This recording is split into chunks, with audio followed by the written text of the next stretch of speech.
અલગ જ હતું. હા એ નાસ્ટી અને બહુ મજા આવે યાર મને એમાં કરવાની બહુ મજા આવે કેરેક્ટર ને હા પેલા નાના છોકરાના ગાલ ખેંચી દે છે ને પરેશભાઈ.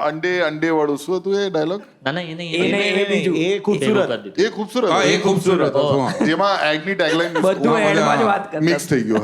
હા સંજય છેલ્લે ડાયરેક્ટ કર્યું સંજય દત્ત હતો એમાં યા એ પિક્ચર જેમને ના જોયું પરેશ સર દરેક ડાયલોગમાં ટેગલાઈનમાં સંજય દત્ત ગુસ્સે થાય છે ને કે અરે मान जा मेरी बात તો કે 1 મિનિટ કૂલ ડાઉન दूध में डालो आइस वेरी नाइस આવું કશું.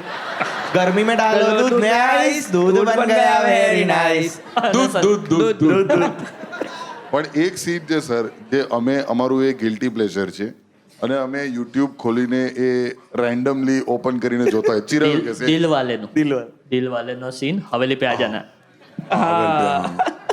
એ અલગ જ છે કારણ કે એમાં શું છે સુनील शेट्टी બહુ જ પ્રયાસ કરે છે કે અકળાવે કે હવેલી पे आ जा क्या करना है हवेली पे क्यों आऊं मैं हवेली पे मंडे तो क्या हवेली पे आ जा तो क्या अरे थूकता हूं मैं ऐसे पैसों पे तो परेश भाई पॉज ले पलटे मैं थूकता हूं तेरी सूरत पे પછી બીજો પોઝ લે થૂક કે દિખાઉં અને ત્રીજો પોઝ હવેલી पे आ जाना